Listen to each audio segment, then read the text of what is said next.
You don't need the gym to get in the best shape of your life.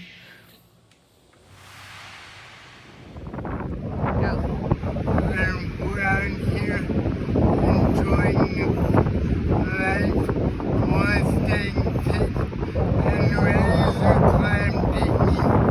We got no big pipe things to shove in the ground and pull up and get clams done.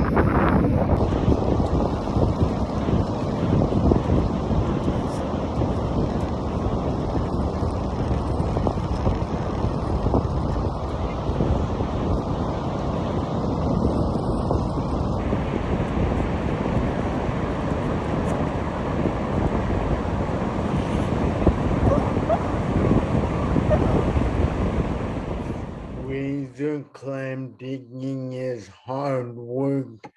You have to find the hole and then you have to stick the tube and push it in the ground and pull up to get the sand column out and search for it. You don't always get one, but it's fun. And ow, my back hurts, so that counts as a back day.